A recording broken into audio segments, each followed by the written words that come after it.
What's the darkest secret you discovered about your dead parent? I always thought my dad was the good guy. The one who held everything together. But after he died, I found a box hidden behind the water heater, and inside were photos, letters, and records that made everything I thought I knew about him fall apart. I haven't told anyone what I found. Because once you know the truth, you can't go back. I'm writing this now because it's been 2 years and I still haven't made sense of it. Maybe I never will, but I need to get it out of me somehow. If anyone's been through something like this, finding out the person you looked up to was someone else entirely, maybe you'll understand why I can't sleep through the night anymore. I grew up in a small town in Illinois. Think rows of brick houses, Sunday church, everyone knows everyone. My dad was a mechanic. Ran a shop at the edge of town. People trusted him. He fixed more than just cars, he helped neighbors with leaky roofs. Showed up to coach baseball even when he was dead tired, and always kept a little cash in his wallet in case someone needed gas money. He was the kind of man who'd wake up at 5 a.m. just to shovel snow from the elderly couple's driveway across the street. He never raised his voice, never hit us, never disappeared without saying where he was going. I didn't fear him, I didn't resent him, I admired him. When he died, it was sudden. Heart attack at 61. I was the one who found him, slumped on the couch. TV still on. He was holding a photo of me from when I was 12. I thought maybe that was some kind of sign. I didn't expect that a week later I'd find something that would make me wish I'd never cleaned out his basement. My mom died when I was 20. Breast cancer. Dad never remarried. He barely even dated. He'd say things like your mom was it for me. After he passed, it fell on me to clear the house. My brother lives in Portland. Too busy. Said he'd fly out when it was less hectic. So I was alone, sorting through 40 years of memories boxed up in the walls of the house I grew up in. I'd gone through his tools, his clothes, his files. But I didn't expect anything to be behind the water heater. It was late, maybe 11 p.m. I'd been trying to shut off the water when I noticed the panel behind it was loose. Like it had been unscrewed and pushed back into place, but not all the way. Behind it, tucked into the drywall, was a flat metal box. Locked, but the key was taped to the back. Inside were 3 things, a stack of photographs, some folded letters in old envelopes, and a manila folder filled with printed documents. The first photo stopped me cold. It was of a woman I didn't recognize. Sitting beside my dad on a picnic blanket. Holding hands. Laughing. The timestamp said July 1996. That was 3 months after my mom had died. The next few photos were similar. My dad with the same woman. At a motel. At a park. Once at what looked like a county fair. In one picture he's holding a little boy. The boy can't be more than 5. And the way my dad's looking at him, that wasn't casual. That wasn't a stranger's kid. I thought maybe it was nothing. Maybe he had a friend. Maybe he was lonely after mom died. Maybe, but then I opened the letters. They were all addressed to someone named Janine. And they were written by my dad. Dated over the course of 6 years. He talked about missing her. About how our weekends are never enough. About how he wished things were different. About how he hated lying to the kids. That's what he called us. The kids. He wrote that if she ever needed anything, he'd always be there. He called her my real peace. One letter ended with, U&T. J. Or the life I never got to have. I sat there on the concrete floor for I don't know how long. Then I opened the folder. Birth certificate copies. One for a boy named Thomas James Riley. Born March 2, 1992. Father, Andrew Riley. My dad. That would have made him 4 years old in that photo. It would have made him my half-brother. I stared at that name for a long time. Thomas James. T. J. The same name he wrote in the letter. The same face from the picture. I don't know what shocked me more, that my dad had another son or that he kept it hidden his whole life. I started searching through everything I could find. There were receipts, motel stays, wire transfers, envelopes with cash, little notes like Jan, 500 for school clothes. One from 2007 said, please tell him I'm proud. I looked at the address on one of the letters. It was a P.O. Box 2 towns over. He never sent them from our home address. He used the shop. Every Saturday for years, my dad worked late. Or went fishing. Or had to pick up a part. Now I wonder if he was driving to Janine. Or to CT. J. I called my brother the next day. Asked him if he ever suspected anything. He didn't say much, just went quiet, then said, he always had a locked drawer in the desk. Guess we know why now. I tried looking for Janine. Or T. J. But every road I went down just ended. The name was too common. The P.O. box no longer active. I didn't even know if Janine was her real name. Or if the boy ever knew who his father really was. I think what shook me most wasn't that my dad had a secret. It was how ordinary he still felt to me. How even after knowing, I still remembered the way he taught me to ride a bike. How he used to put notes in my lunchbox. How he cried during my graduation. How he never missed a birthday. It didn't erase those things. But it made me question all of them. Like, was he crying because he was proud of me, or because he was thinking of the other kid he couldn't show up for? Was he there for me out of love or guilt? Did he stay because he had to or because he was afraid of losing everything? Sometimes I wish I hadn't found that box. Other times, I wonder what else he might have hidden. There were only 3 photos of T.J. in the whole box. None after 2001. I don't know what happened. I don't know if they moved. If something went wrong. If Dad cut ties. One of the letters from 2002 was torn in half. It looked like he'd started writing and then stopped. It just said, "I'm sorry I couldn't be there this time. You have no idea how much I wanted," and then it cuts. I'll never know what came next. I didn't tell anyone else. Not even my husband, not my friends, because what do you say? Hey, turns out my dad had another life. And another kid, and never told us, and now he's dead and I don't know what any of it means. It sounds insane, but it's not, it's just, hidden, quietly buried behind a water heater, like it was too much to carry and too dangerous to destroy. Sometimes I wonder if he wanted me to find it, if the key being there meant something, or if he just forgot. But that doesn't feel like him. He was always careful. Maybe this was his way of telling me without saying it out loud.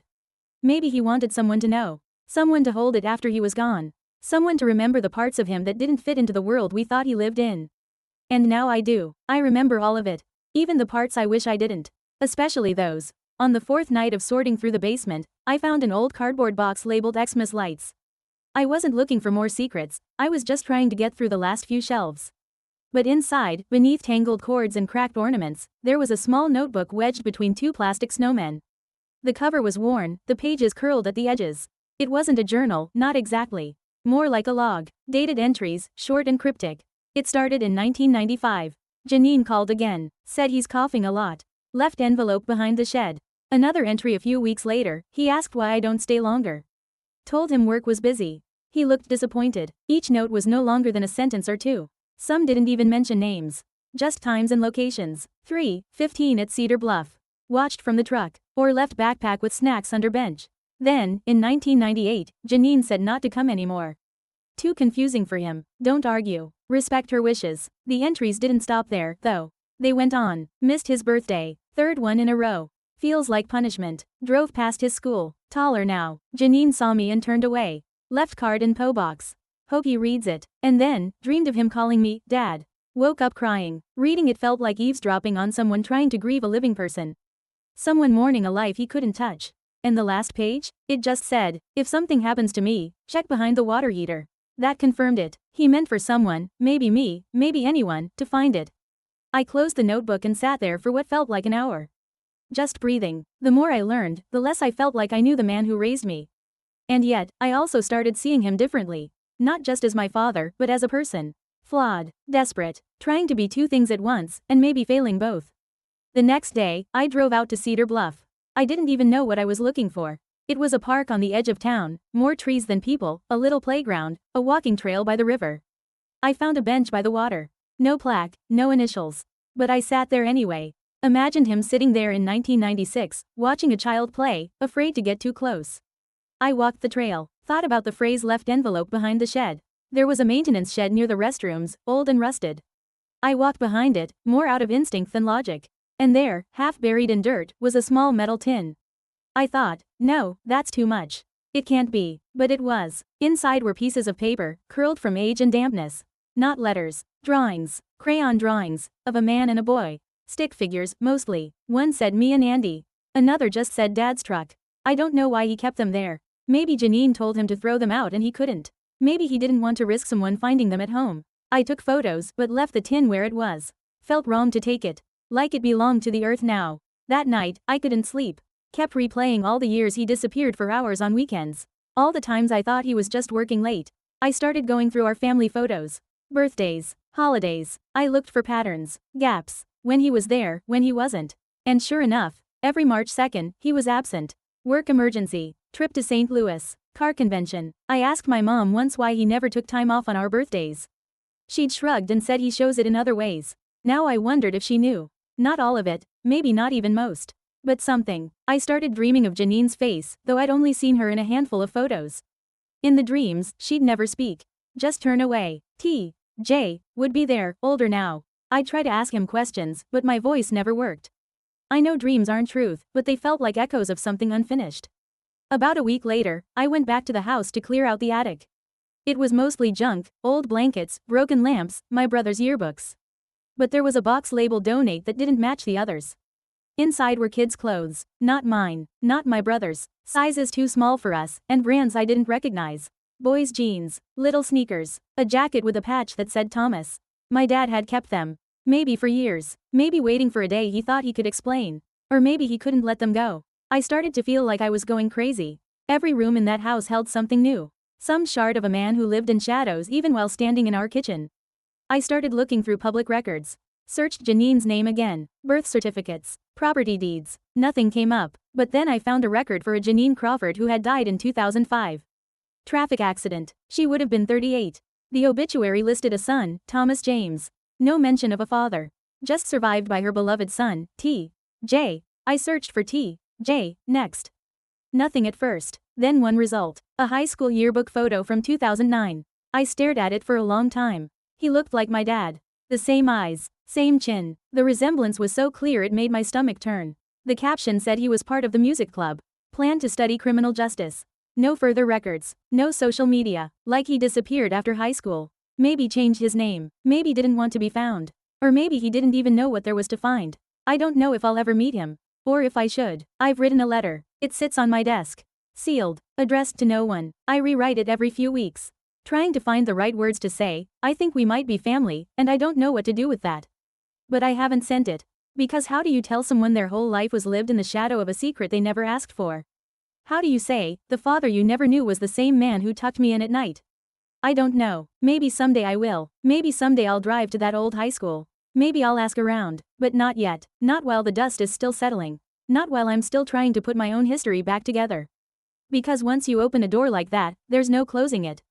And I've already opened too many. A month passed before I touched the letter again.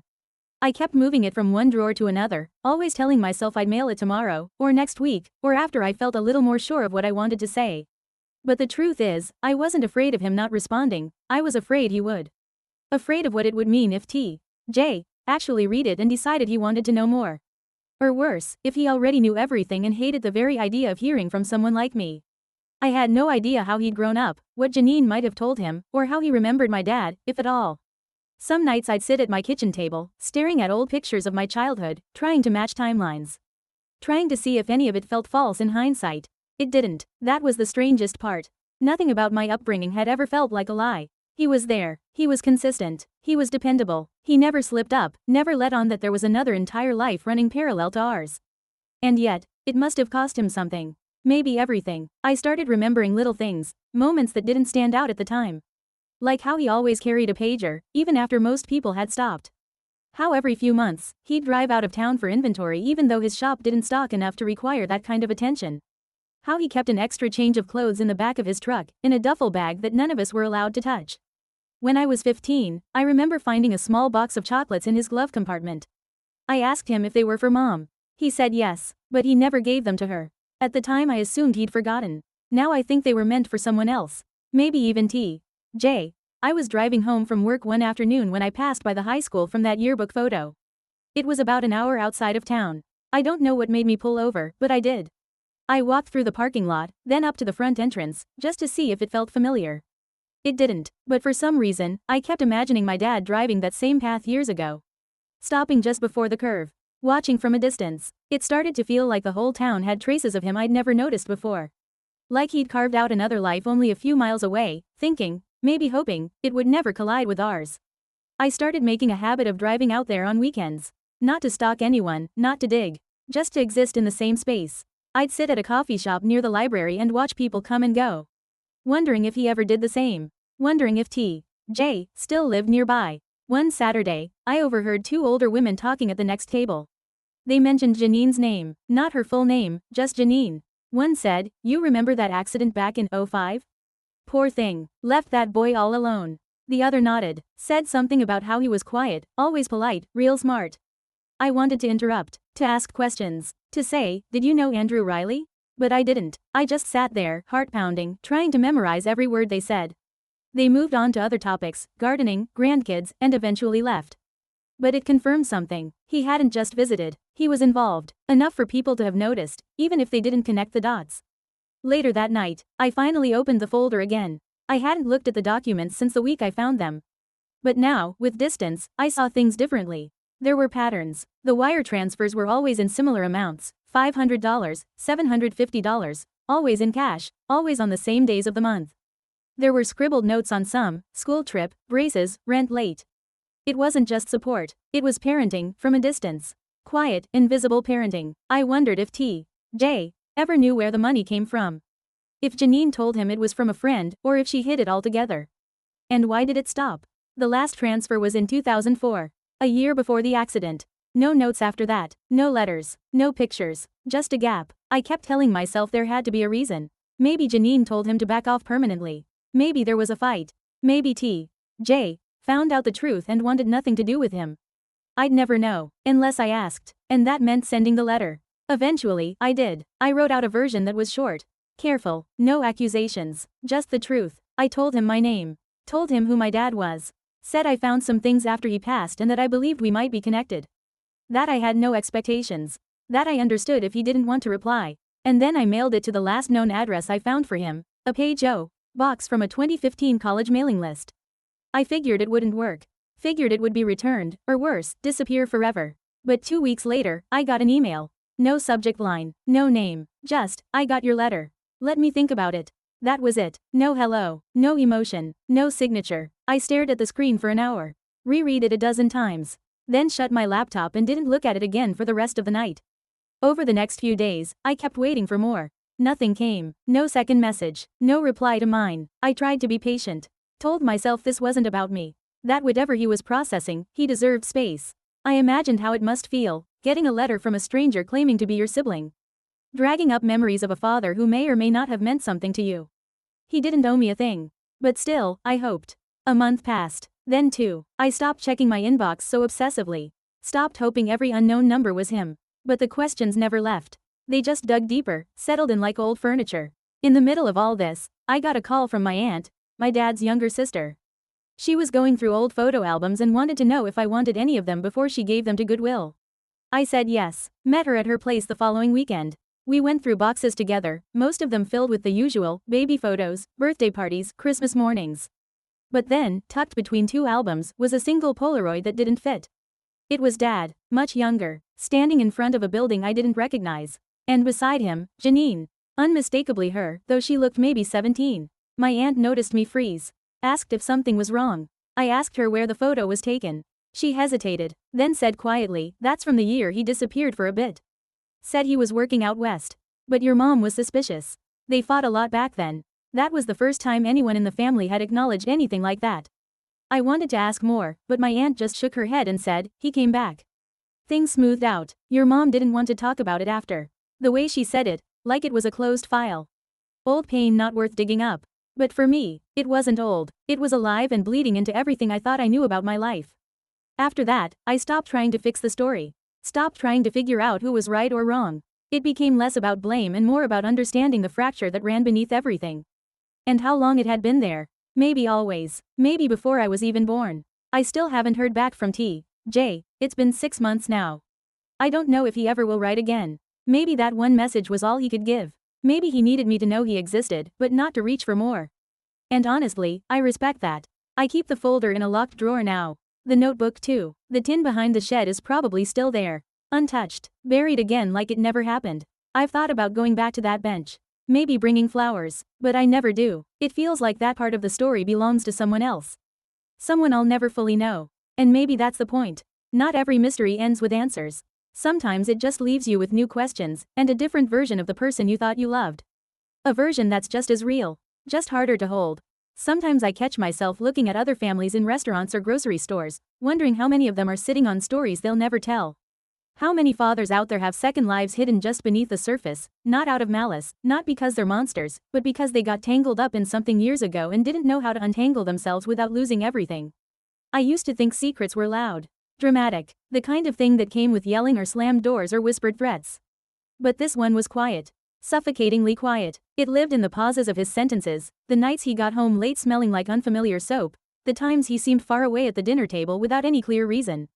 And now, looking back, I wonder how much of him was ever fully present. It didn't make him feel like a stranger, that's the hardest part. He still feels like my dad. The man who fixed my first car. Who sat in the front row when I played flute terribly in middle school. Who held me after my first heartbreak and said, "You're stronger than you think"? That man is still real. But so is the one who missed his other son's birthday year after year. Who stood at the edge of a park and watched his child from a distance, then drove away before being seen. It's like trying to hold two versions of the same person in your hands and realizing neither one is complete without the other. I've started journaling. Nothing fancy, just cheap spiral notebooks filled with whatever surfaces each night before bed. Some pages are about him. Some are about T.J. Some are about me. The version of myself that formed around a lie I didn't know I was living in. I've written at least 20 versions of how a conversation with T.J. would go if we ever met. In some, he's angry. In others, he's curious. In one, he already knows everything and tells me to leave him alone. But the version that feels most true is the one where we sit in silence.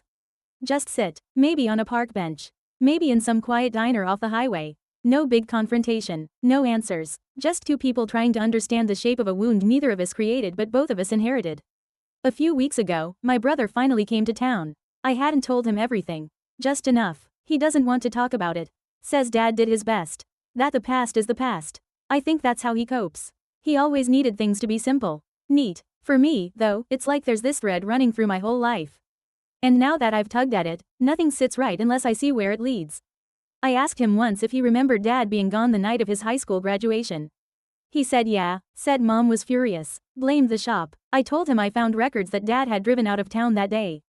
Maybe to see T.J., maybe to try. My brother didn't respond, just said, "You really should let this go." Maybe he's right, maybe I should, but I can't, not yet. The last time I visited Dad's grave, I noticed someone had left a small stone on the headstone.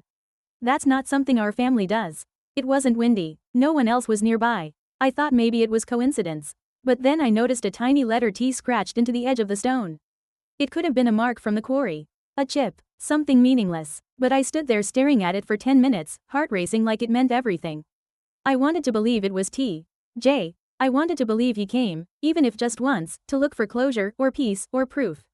But maybe that's me projecting. Maybe I needed to believe the story hadn't ended yet. After that visit, I drove aimlessly for a while. Ended up at a rest stop an hour outside town, sitting in my car with the engine off, replaying my childhood in my head. Wondering how much of it was real. And realizing, all of it was. Just not all of it was whole. A friend of mine, someone who lost her dad young too, told me grief is like carrying a box with a button inside. Every time you move, the ball inside the box bounces around. And if it hits the button, you feel pain. At first, the ball hits the button constantly. But over time, the ball gets smaller. The button stays the same. And sometimes, out of nowhere, the ball hits again. Hard. I think about that a lot. Especially now, when I can go days without thinking of the folder in my drawer, and then suddenly, boom. Something hits. A word, a photo, a car that looks like his. And it all floods back. I'm trying to live my life with the knowledge I have. To not let it poison everything that came before. But it's hard, not because I hate him. I don't, it's because I still love him. And I don't know what to do with that. I love a man who lied. Who kept part of himself in a box behind a water heater. And I hate that the truth doesn't make it easier to stop loving him. If anything, it complicates it more. The guilt, the grief, the empathy. I've read a lot about family estrangement lately. About secret siblings. About children raised in parallel and only finding each other by accident, or never at all. Some of the stories are heartbreaking. Others are healing. I don't know which one mine will become. And maybe I won't know for years. Maybe never. But I do know this, silence has a weight. It builds up over time. It hardens. And even though breaking that silence doesn't fix everything, sometimes it's the only way to breathe again.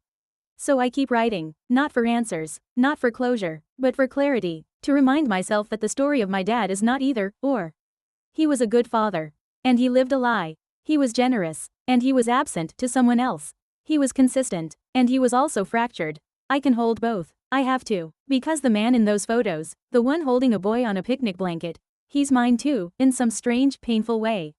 Just as much as the man who held my bike seat steady the first time I tried without training wheels. And no matter how much it hurts to know both sides, I'd rather live with the truth than keep pretending there was only one version of him. Because pretending is its own kind of grief. One that never ends. A few days after the cemetery visit, I got another email.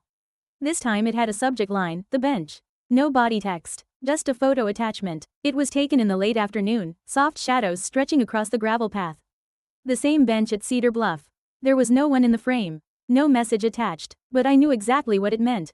He had gone there. T.J. had been to the place where my father used to sit, probably watched. Maybe even waited. Maybe he'd gone there as a child and never knew why it felt familiar. Or maybe it was his place too, somehow. I replied with a single sentence, "Thank you for going." He never wrote back, but I didn't expect him to. That wasn't what this was. It wasn't about building a relationship, not yet. Maybe not ever. It was about recognition, the kind you don't have to put into words. A silent acknowledgement that both of us had walked the edges of the same story, even if we'd seen entirely different parts of it. I started sleeping better after that. Not because anything had been resolved, but because something had shifted. It felt like whatever invisible door had been slammed shut for so many years had finally been cracked open, not wide, just enough to let some air in. I wasn't suffocating on questions anymore. Not all the time, just sometimes. I went back through some of the older envelopes from the box. One of them had a return address I hadn't noticed before. Very faint, faded ink, half rubbed off. But there was enough of it to trace it to a tiny apartment complex in a town called Dawson Hills, about 90 miles away. The lease records showed Janine had lived there from 1997 to 2001. The apartment was now occupied by a retired couple. They didn't know her, but the landlord still had some forwarding mail on file, a storage unit address. I drove there the following Saturday. The place was run down, gravel parking lot, chipped paint, a dented sign that said Sunset Storage. I showed my ID and asked if they had any records for the unit number. The guy at the desk looked like he didn't care enough to ask questions. He told me the unit had gone unpaid for over a decade. Contents cleared out in 2012. Probably trashed, probably long gone, but when I asked if there was any kind of inventory, he pulled out a binder. Said they used to log everything, back before the new owners stopped caring. Page after page of scribbles. Then I saw it. Unit 204 to 3 boxes. Clothes, books, framed photos, cassette tapes, folder marked, Andrew. I felt my throat close up. Do you know what happened to it? I asked. The guy shrugged. Trash or auction. Depends if anyone wanted it. Probably auctioned. People love old junk. I asked if he had a record of who bought it. He said no. That was the end of the paper trail. I walked out of there with nothing in my hands, but everything in my chest felt heavier. Somewhere out there, someone might have a box filled with pieces of my family that I'll never see. Someone might have thrown it all away without knowing what it meant. Or worse, someone might have read every page, heard every tape, and I'd never know. It was a helpless feeling. I tried not to spiral, but it stuck with me. What else had been lost? What else had been quietly erased before I even knew to look? My dad's name in that inventory, just Andrew, no last name, told me everything I needed to know. He wasn't a stranger to that place. Janine had kept his name on things. Held on to pieces of him. Maybe for T.J., maybe for herself. And now they were gone. There was one thing I hadn't done yet, and I didn't know if I had the courage to do it. I hadn't gone to the shop. The auto shop my dad ran for 35 years. After he died, it was sold to someone else. I'd passed by it 100 times but never gone in. Too many memories, but the idea that something, anything, might still be in there, it started gnawing at me. So I went. The guy who bought it was named Marcus. Younger than I expected, maybe late 30s. He recognized my last name right away. Said, "You Andy's kid?" I nodded. He smiled. Said he'd heard a lot about me. Said my dad kept photos of me at the desk for years. Said customers used to ask if I worked there. I asked if anything of my dad's was still around. He said they'd cleared most of it out, but there was a locked drawer they never opened. No key. He'd always meant to drill it but never got around to it. I asked if I could take a look. He led me to the back office. Same desk, same old chair. It felt like stepping into a time capsule. He handed me a screwdriver and said, "Be my guest." It took some effort, but I got the drawer open. Inside were a few things, old receipts, a pack of cigarettes I'd never seen him smoke, and a small, cloth-covered journal. Nothing written on the cover. I opened it carefully. The pages were filled with numbers. Not financial ones. More like coordinates, dates, timestamps, entries like February 17, 03, left envelope behind Janine's unit. Stayed in truck, saw light turn off at 10:42. The 9th of April 04, T.J. Walking home from school. Didn't see me, looks taller. And one from the last page, May 16, 05, missed the call. Too late? That date haunted me. May 16, 2005. The day of Janine's accident. It wasn't just that he'd missed a call, it was the way he wrote it. Like it had weight, like it broke something. I flipped through the rest. There were only about 20 entries. Scattered across the years. Always short, always quiet. This was how he kept track of his other life. Not with stories, but with moments, glimpses. I brought the journal home and sat with it for hours. Rereading each line like they were coded messages. Not because I thought I'd find something new, but because I needed to understand how he'd lived with it all. And how he never let it show. I thought about burning it. I really did. Thought about letting it all go up in smoke. But I didn't, because part of me felt like it wasn't mine to destroy. It was T.J's. Or maybe it belonged to all of us. To the versions of ourselves that lived in the margins of someone else's story.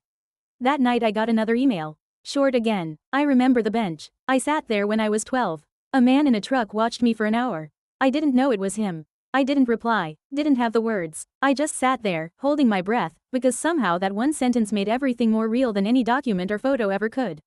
He'd known, or at least suspected, and yet he'd carried that moment for years in silence, just like I had. We were strangers. We were siblings. We were mirrors of a man who never got to explain himself. And maybe never would have, even if he'd lived. Sometimes I wonder if that's why he wrote it all down, not to confess, not to be forgiven, but so that someone, someday, would understand that he tried. In his own way, with all his limitations, he tried, and now I carry that truth.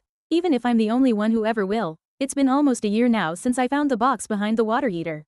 11 months since I drove to Cedar Bluff. 6 since the last email from T.J., and nearly a lifetime since the version of my father I thought I knew started to slowly, quietly fall apart. I still go back and forth on what to do with it all. The notebook, the journal, the birth certificate, the photos, the letters. They're in a locked fireproof box in the back of my closet now. Sometimes I think about taking it all to the attic, letting it collect dust the way his secrets did.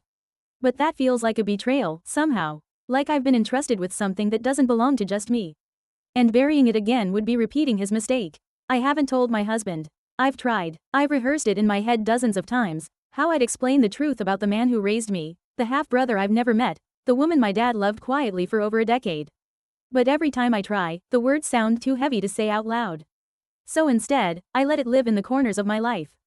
In the books I read. In the places I avoid driving past. In the way I look at old photos, wondering what was happening just outside the frame. What else I didn't see. Because that's the thing about finding out the truth too late, it doesn't come with closure. There's no apology, no explanation, just evidence, just echoes, and all you can do is decide what to do with them. I think the hardest part is how much of it still feels like love. How easy it would be to hate him, to rewrite him in my memory as a liar, a cheater, a man who abandoned a child. But it's not that simple, because I saw the way he looked at me when I was sick. I heard the way his voice broke when he gave the toast at my wedding. I remember the way he always stood up when a woman entered the room. The way he said "I'm proud of you" like it was the most natural thing in the world. That was real too, and it didn't cancel out the rest, but the rest didn't cancel it either. That's what makes it so complicated. So unbearably human. I think about Janine sometimes. About the decision she had to make. To raise a child knowing the father couldn't be public. Couldn't show up to parent-teacher conferences. Couldn't coach Little League. I wonder what she told T.J. when he asked why other dads came to things and his didn't. Or if he even asked. Maybe he didn't. Maybe he knew better than to ask. Maybe he learned early that some questions only bring pain. There's a part of me that wants to find her grave. Just to stand there, not to speak, not to ask anything, just to say, I know now. Because maybe that matters. Maybe acknowledgement, even after the fact, is a kind of justice. A kind of peace. I still haven't met T.J., and maybe I never will. Maybe that one photo, that one message, is all I'll ever get. A fragment of a person shaped by absence. And that's okay, because I don't need him to fill in the blanks for me anymore. I've spent a year piecing together a story that wasn't mine to begin with. And now I've finally stopped asking what else he kept from me. Instead, I've started asking, what did he leave for me? Not physically, not the photos, or the notes, or the coordinates. But in the quiet way he showed up every day, carrying something too big to name. In the way he taught me to keep going, even when I didn't know what direction I was headed in. In the way he lived 2 lives, and still managed to love both. I don't forgive him, but I don't hate him either. I just see him now. More clearly, more completely, and I think that might be what growing up really is. Learning to love people even when the full picture makes you ache. I've thought about writing one last letter. Not to T.J., not to anyone who's still alive. But to my dad, to tell him that I wish he'd trusted me. That I wish he'd let me carry the truth while he was still here. Instead of leaving me to shoulder it alone. But also to tell him that I'm okay. That even though he broke something in me, he built something too. Something resilient, something stubborn, something that won't look away from hard truths. I haven't written it yet. Maybe I never will. Maybe this is it. Maybe writing all this down is how I say goodbye. How I tell him that the secret didn't stay buried. That it changed everything. But also, that it didn't ruin everything. Because now I know who he really was. Not the perfect dad. Not the villain. Just a man, doing the best he could with a decision he made decades ago. A man who kept a journal in a locked drawer, and left a key behind a water heater. A man who wanted to be remembered, even if only in pieces. And now, he will be, by me, by the boy who sat on a bench and waited for nothing. by anyone who reads this and sees themselves in the mess. Because this is what happens when the truth finally comes to the surface. Not clarity, not redemption, just a little more light in a room that's been dark for too long. And sometimes, that's enough.